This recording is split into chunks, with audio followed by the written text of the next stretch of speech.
कहानी की शुरुआत में हम बेन और उसके कजन एली को देखते हैं, जो इस वक्त एक ज्वेलरी की दुकान तक हीरे पहुंचाने का काम कर रहे थे। एली इस काम में नया था और साफ तौर पर घबराया हुआ लग रहा था। तब बेन ने उससे पूछा कि अपनी बंदूक लाया है ना, लोड करके रख उसको। वहीं दूसरी ओर हम डेविस नाम के एक आदमी को देखते हैं जो अभी अभी जागा था। डेविस एक बेहद चालाक चोर लुटेरा है, जिसने आज तक न जाने कितनी चोरियां की पर कभी रत्ती भर का भी सबूत नहीं छोड़ा। अब वो अपने प्लान के मुताबिक एक आदमी का पीछा करने लगा, जिसकी कार पे उसने पहले ही ट्रैकर लगा रखा था। उसने एकदम आराम से मसूद नाम के उस आदमी की गाड़ी को ओवरटेक किया और एक पतली सड़क पर गाड़ी बीच में ही रोककर डिग्गी खोल दी। जैसे ही मसूद गाड़ी से उतरा कि भाई साइड हो, रास्ता साफ कर, डेविड ने तुरंत उस पर बंदूक तान दी और पूछा कि कोई हथियार तो नहीं है तुम्हारे पास। मसूद ने कहा कि गाड़ी के अंदर है। डेविड ने मसूद से उसके फोन का पिन पूछकर उसे डिक्की में बंद कर दिया, ये कहते हुए कि पानी है उसमें। फिर उसने जल्दी से गाड़ी से उसका फोन निकाला और वहाँ से चल दिया। उधर ज्वेलरी की दुकान के मालिक सैमी ने बेन से नए लड़के के बारे में पूछा। फिर सैमी ने बेन को एक ब्रीफकेस दिया जो नकली हीरों से भरा हुआ था। फिर उसने अलग से सच बताया, वो लोग असल में हीरों के 2 सेट ले जा रहे हैं, जिनकी कीमत लगभग $3 मिलियन थी। असली हीरे बेन के मोजों में छुपाए गए थे। उसने बेन से कहा कि वो नया लड़का है ना, उसे इस बारे में मत बताना। बाहर जाकर सैमी ने एली से कहा कि अपनी बंदूक दिखा। बंदूक देखकर वो कहने लगा कि ये इतना पुराना असला कहाँ से लेकर घूम रहा है तू, कभी हाथ में फट जाएगी। उसने एली को एक बेहतर बंदूक देते हुए कहा कि काम पूरा होने के बाद वापस कर देना मुझे, और इशारा किया कि बाहर एक गाड़ी तुम लोगों को फॉलो करेगी तुम्हारी सेफ्टी के लिए। जैसे ही बेन और एली वहाँ से निकले, डेविस ने दुकान के बाहर गाड़ी खड़ी की और उनका पीछा करना शुरू कर दिया। जब वो एकदम शांत डिलीवरी वाली जगह पर पहुँच गए तो डेविस ने नकाब पहना, उनकी गाड़ी में टक्कर मारी और तुरंत दोनों के ऊपर बंदूक तान दी। एली तो बेचारा वहीं जम गया। फिर डेविस ने बेन को अपने फोन पर उसके घर की वीडियो दिखाते हुए उसकी बीवी का नाम लिया कि मेरा आदमी तेरे घर के बाहर खड़ा है। उसने एली से कहा कि दोनों अपने फोन्स और गन्स मेरी गाड़ी के अंदर फेंक दो, जो एली ने तुरंत कर दिया। उसने असली हीरे और उनकी कीमत का सर्टिफिकेट दोनों मांगे और साथ ही ये भी साफ कह दिया कि मुझे ब्रीफकेस में कोई दिलचस्पी नहीं है। अब बेन ने पहले तो ना समझने का नाटक किया कि भैया मुझे तो ब्रीफकेस ही मिला था, लेकिन डेविस ने सीधा कहा कि ये हीरे इंश्योर्ड हैं, मालिक को इंश्योरेंस कंपनी से पैसे मिल जाएंगे, तू क्यों अपनी जान दे रहा है। डेविस बहुत कुछ जानता था, इसलिए बेन ने आखिरकार मान ही लिया कि असली हीरे उसके बाएं मोजे में छुपे हुए हैं। उसने धीरे से उन्हें निकाल कर दिखाया। डेविस ने हीरे ले लिए और जल्दी से मसूद को अपनी गाड़ी की डिक्की से बाहर निकाल दिया, लेकिन इतने में एली ने चुपके से अपनी पुरानी बंदूक निकाल ली, जो अभी भी उसके पास ही थी। अब जैसे ही डेविस वहाँ से जाने लगा, एली ने तुरंत उस पर गोली चलाई, लेकिन उसकी वो पुरानी बंदूक मिस फायर कर गई और डेविस पॉइंट ब्लैंक रेंज से भी बच गया। तुरंत एक्शन लेते हुए डेविस ने गाड़ी पीछे ली और तेज रफ्तार से वहाँ से निकल गया। वो शहर की सड़कों से होता हुआ एक पार्किंग गैराज में घुस गया, पर वो साफ तौर पर हिल गया था, क्योंकि आज वो मरने के बहुत करीब था। वहाँ उसने अपनी आंखों से कॉन्टैक्ट लेंसेज निकाले और खुद को साफ किया। फिर उसने गाड़ी को ढक दिया और दूसरी गाड़ी बदलकर गायब हो गया। खैर इसी दौरान हम डिटेक्टिव लू और उसके साथी को देखते हैं, जो हीरों की लूटपाट वाले केस की जांच कर रहे थे। उन्होंने बेन से कुछ सवाल किया और उसकी टाइमिंग के ऊपर शक जताया। जिस दिन तुम $3 मिलियन के हीरे ले जा रहे थे, उसी दिन तुम्हारे साथ लूटपाट हो गई, और साथ ही चोर को तुम्हारी पत्नी का नाम कैसे पता था। मगर बेन ने सीधे तौर पर कहा कि मैंने कोई जानकारी लीक नहीं की। फिर एली ने कबूल किया कि जाते वक्त मैंने गोली चलाई थी, लेकिन निशाना सही नहीं लगा। डिटेक्टिव्स ने यह भी पूछा कि जब मौका था तो चोर ने गोली क्यों नहीं चलाई। खैर लू का मानना था कि ये काम किसी ऐसे अपराधी ने किया है जो उन्हें काफी टाइम से ट्रैक कर रहा था। साथ ही वो जो भी इंसान है वो वायलेंस से बचता है और इसी हाईवे के आसपास कांड करके तुरंत गायब हो जाता है। दूसरी ओर इसी वक्त डेविस अपने फ्लैट पर पहुंच गया और हीरे उसने एक कप में डाल दिए। जब उसने अपना नकाब देखा तो उस पर खून के दाग नजर आए। अचानक उसे एहसास हुआ कि शायद पार्किंग गैराज में जो गाड़ी छोड़ी है उसके अंदर भी खून रह गया हो। शाम को डेविस मिस्टर मनी नाम के अपने एक साथी से मिला, जो उसके चोरी किए हुए सामान को बेचने का काम करता था। उस आदमी ने पूछा कि सब कैसा चल रहा है। तब डेविस ने बताया कि आज चोरी में थोड़ी गड़बड़ हो गई, मैं बाल बाल बचाऊं मरने से, यहाँ से गोली गई है मेरे। साथ ही उसने कहा कि अगला प्लान जो हमने बनाया था वो बहुत खतरनाक लग रहा है मुझे, मैं शायद कर नहीं पाऊंगा। इस पर उस आदमी ने सीधे सीधे पूछा कि इससे बेहतर प्लान है क्या तेरे पास। तो डेविस ने कहा कि मैं इस पर काम कर रहा हूँ। उस रात डेविस ने शैरन के बारे में जानकारी निकालनी शुरू की, जो कि एक इंश्योरेंस कंपनी में काम करती है। शैरन इस वक्त भी मुनरो नाम के एक बहुत अमीर आदमी को अपनी पॉलिसी बेचने की कोशिश कर रही थी। उसने उसके शानदार घर की तारीफ की और कहा कि कंपनी ऐसे ही लोगों को तो बचाना चाहती है सर, गरीबों के पास खोने को है क्या। शैरन ने अमीर बुढ़े की तारीफ की और लग रहा था कि मुनरो उसकी बात मान के डील साइन कर ही देगा, लेकिन फिर गलती से शैरन ने मुनरो की होने वाली मंगेतर, जो कि बहुत जवान थी, उसे उसकी बेटी समझ लिया और वहाँ से डील होने के चांसेस भी थोड़े कम से हो गए। जब उसके साथियों ने पूछा कि डील हुई कि नहीं तो उसने कहा कि वो अभी सोच रहा है। फिर उसने अपने बॉस फिल से अपनी प्रमोशन के बारे में पूछा, लेकिन फिल ने बात टरका दी। खैर जो $3 मिलियन के हीरे चोरी हुए थे उसकी इंश्योरेंस शैरन की कंपनी ने ही कर रखी थी। शैरन के बॉस बॉस फिल ने उससे कहा कि पुलिस में तुम्हारे कांटेक्ट है ना, तो तुम ये वाला केस संभालो। किसी भी तरीके से अगर जल्द से जल्द चोर पकड़े गए तो हमें ये पैसे नहीं देने पड़ेंगे। लेकिन शैरन मुनरो वाले केस से हटना नहीं चाहती थी, लेकिन मौके का फायदा उठाते हुए मलीन नाम की लड़की तुरंत बीच में कूद गई और उसने कहा मैं संभाल लूंगी वो वाला काम। खैर शैरन को ना चाहते हुए भी मानना पड़ा। इस वक्त सैमी नाम के उस ज्वेलर से भी लूट के बारे में पूछताछ की जा रही थी। डिटेक्टिव्स को ये भी शक था कि कहीं इंश्योरेंस का पैसा खाने के चक्कर में चोरी खुद ही तो नहीं करवाई गई। मगर सैमी तुरंत अपना बचाव करने लगा। उसने कहा कि 27 साल से मैं अपनी दुकान चला रहा हूँ और साथ में 2 और स्टोर बना चुका हूँ। अब मैं अपनी रेपुटेशन को रिस्क पे क्यों डालूंगा। उसने जोर देकर कहा कि मैंने डिलीवरी के बारे में किसी को फोन नहीं किया, सिर्फ एक मेल भेजा था। ये सुनते ही डिटेक्टिव लू समझ गया, अगर चोर ने उसकी ईमेल को ही हैक कर लिया हो तो उसे शिपमेंट की सारी जानकारी मिल गई होगी। वहीं दूसरी ओर डेविस अपने हैकर को पैसे दे रहा था ताकि वो शैरन के सोशल मीडिया को ढंग से देख पाए। वो जानना चाहता था कि वो किस किस से बात करती है। यहाँ से साफ हो गया कि वो सिर्फ लूट को प्लान नहीं करता था, वो इंश्योरेंस वालों की तरफ से भी पता लगाता था कि किसके पास कौन सी महंगी चीज है जिसका वो इंश्योरेंस ले रहे हैं। बाद में डेविस जब एक रेड लाइट पर रुका था तभी माया नाम की एक औरत ने उसकी गाड़ी को टक्कर मार दी। वो गुस्से में पूछने लगी कि तुमने गाड़ी क्यों रोकी। डेविस ने शांत रहकर लाल बत्ती की तरफ इशारा किया और पूछा कि तुम ठीक हो। वो घबरा कर बोली कि मैं लेट हो रही थी और ये गाड़ी मेरे बॉस की है। एक्सीडेंट के बाद माया ने डेविस से कहा कि अपनी गाड़ी का इंश्योरेंस दिखाओ मुझे, मैं सॉर्ट करवा लूंगी। गलती माया की थी पर डेविस पुलिस के पचड़े में तो नहीं पड़ना चाहता था। उसने गाड़ी से नोटों की गड्डी निकाल कर कहा कि मैं अभी भर देता हूँ आपका जितना नुकसान हुआ है। माया ने उसे गौर से देखा और पूछा कि हमेशा इतने पैसे साथ रखते हो तुम। मगर डेविस ने बात बदलते हुए कहा कि मेरे पास फालतू टाइम नहीं है, जल्दी बताओ कितने पैसे चाहिए। पर माया ने मना कर दिया। उसने कहा कि कंपनी की गाड़ी है, मुझे सही तरीके से रिपोर्ट करना पड़ेगा वरना मुझे नौकरी से निकाल देंगे। जिसके बाद डेविस को मजबूरन उसे अपनी इंश्योरेंस पॉलिसी दिखानी पड़ी। बाद में शैरन एक कैफे में डिटेक्टिव लू से मिली ताकि हीरो की चोरी के बारे में बात कर सके। उसने कहा कि ज्वेलर और कुरियर दोनों के ऊपर लाई डिटेक्शन टेस्ट करवाओ।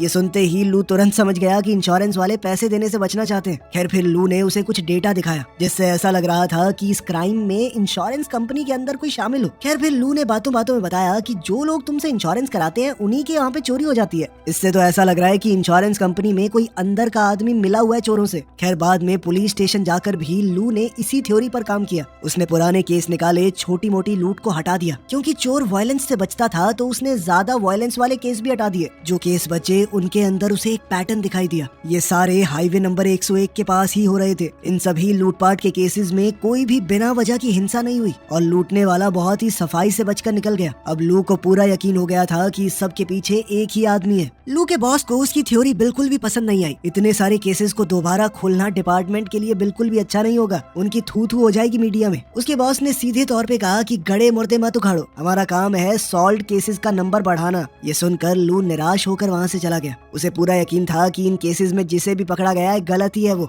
दूसरी तरफ मिस्टर मनी ओरमान नाम के एक आदमी से मिला जिससे वो अगला मिशन करवाना चाहता था, क्योंकि अब डेविस ने तो उसे करने से मना कर दिया, ये बोलकर कि बहुत रिस्की है, किसी को चोट लग सकती है। लेकिन प्लान तैयार था और ओरमान को किसी को चोट लगे कोई मरे इससे घंटा फर्क नहीं था, तो वो तुरंत मान गया।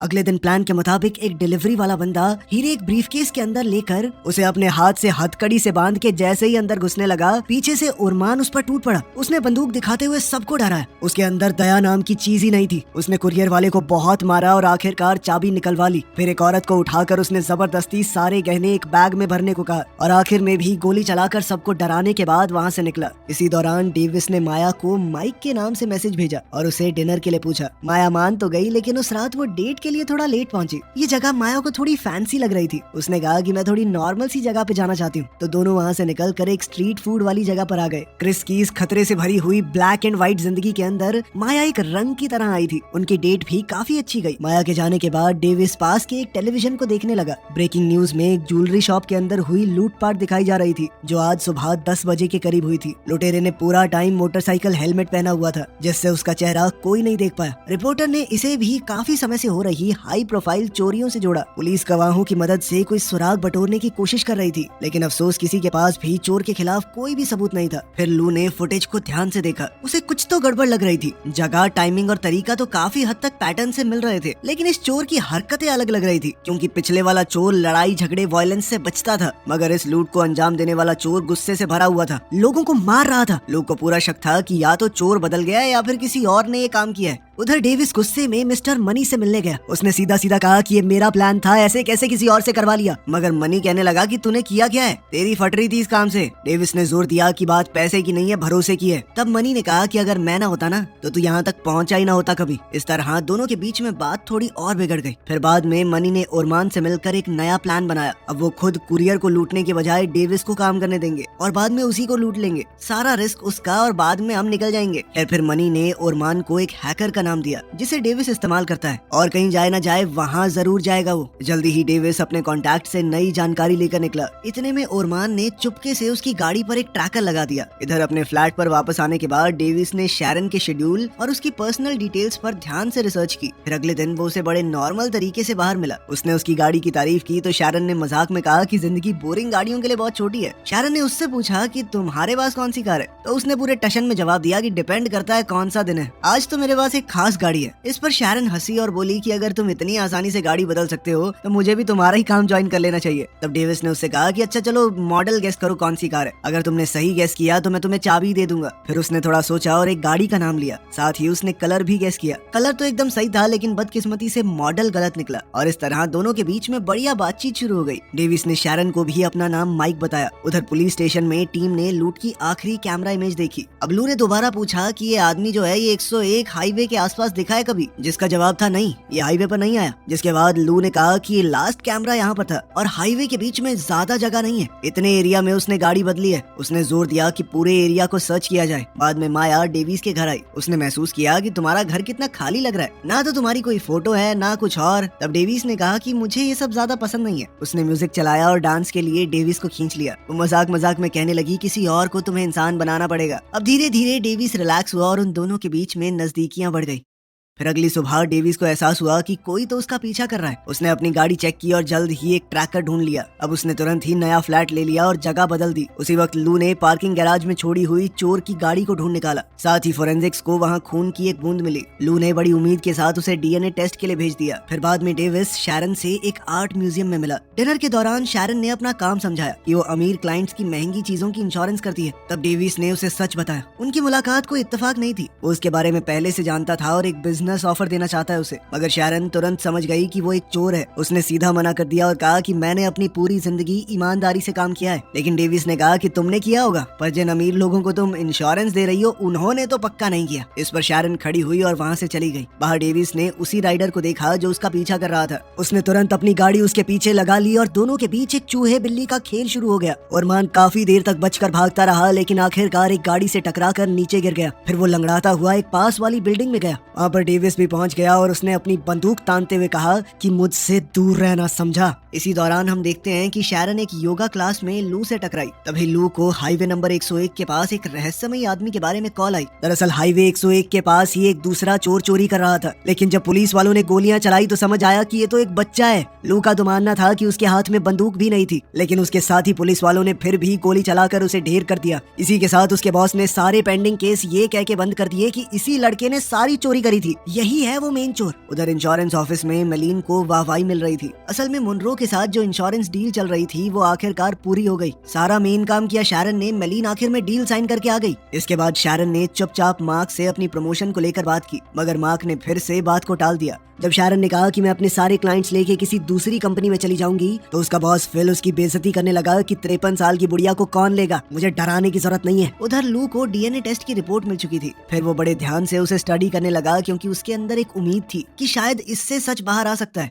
इसी बीच शैरन अपनी जिंदगी का सबसे बड़ा फैसला ले चुकी थी। उसने डेविड से कांटेक्ट किया और कहा कि तुम कुछ प्लान बता रहे थे ना। उसने डेविस को बताया कि एक कुरियर आने वाला है जो मुनरो नाम के एक अरबपति की शादी में 5.5 मिलियन की घड़ियां और हीरे ला रहा है। काफी सारे गार्ड्स आएंगे उस कुरियर के साथ, तो सिक्योरिटी बहुत टाइट है। लेकिन उनके प्लान में लूप होल भी थे। असल में वो आदमी टैक्स बचाने के लिए कैश में पेमेंट कर रहा था। इसका मतलब था लगभग $1 मिलियन का कैश भी वहाँ पर होगा। ये सुनते ही डेविस तुरंत चोरी के बारे में सोचने लगा। उसने पूछा कि कैश की सिक्योरिटी कैसी होगी, मगर शैरन अभी इस बारे में श्योर नहीं थी। असल में इंश्योरेंस वाले सिर्फ और सिर्फ हीरो को कवर कर रहे थे, तो उन्हें इसके बारे में पूरी जानकारी थी, लेकिन कैश इससे बाहर था। तब डेविड थोड़ा हिचकिचाया क्योंकि ये बहुत रिस्की लग रहा था, लेकिन तब शैरन ने बताया कि $11 मिलियन का सामान है वहाँ पे, इतना पैसा जिसके बाद सब कुछ छोड़ सकते हैं वो हमेशा के लिए। मगर डेविस ने कहा कि पैसा तभी मैटर करता है जब तुम उसे लेकर जिंदा बच के निकल पाओ। डीएनए रिपोर्ट में डेविस का नाम आ गया था। अब लू उसके नाम पर लिस्टेड एक एड्रेस पर गया। वहाँ एक औरत ने दरवाजा खोला और लू ने झूठ कह दिया कि मेरा नाम डिटेक्टिव लब्सनिक है, क्या आप डेविस नाम के इस आदमी को जानती हैं? औरत का रिएक्शन देखते ही वो समझ गया कि हाँ ये जानती है। दूसरी ओर डेविस ने एक वॉइसमेल सुना जिसमें वही औरत उसे कॉल बैक करने को कह रही थी। जब डेविस ने उससे बात की तो पता चला कि पुलिस उसके बारे में पूछताछ करने आई थी। डेविस समझ चुका था कि इन्वेस्टिगेशन उसके करीब पहुंच रही है। फिर वो कुरियर की डिटेल्स कंफर्म करने के लिए शैरन से मिला। तब शैरन ने अंदाजा लगाया कि डिलीवरी फ्राइडे या सैटरडे को होगी, संडे को शादी है तो उससे पहले ही हो जाएगी। तब डेविस ने उसे एक डिस्पोजेबल फोन दिया और कहा कि हर कॉल के बाद सिम कार्ड को डिस्ट्रॉय कर देना। शैरन कहने लगी कि ज्यादा ही फिल्मी नहीं हो रहा है, लेकिन डेविस ने कहा कि यही तरीका होता है, फिल्मी कुछ नहीं है इसमें, सबूत नहीं छोड़ने सफाई से काम करना है। फिर कुछ दिन बाद शैरन ने पूरा डिटेल में प्लान निकाल लिया और ये पूरी बात डेविस को भी बता दी। तभी अचानक से ओरमान वहाँ पहुँच गया और उसके ऊपर हमला कर दिया। तब डर के मारे शैरन ने उसी कैश और हीरो की डिटेल्स उसे भी दे दी। अब उसे समझ नहीं आ रहा था कि ये सब क्या हो रहा है, इसीलिए वो सीधा लू के पास चली गई। अपनी जान का खौफ खाते हुए उसने चोरी के बारे में सब कुछ कबूल कर लिया, जिसमें पूरा प्लान, पैसे, सब कुछ शामिल थे। तब लू ने उसे डराना शुरू किया कि तुमने इतनी बड़ी चोरी का प्लान बनाया है तो तुम भी गुनहगार हुई। अगर ये सब ऑफिशियल हो गया ना तो नौकरी तो छोड़ो, जेल की चक्की पीसनी पड़ेगी।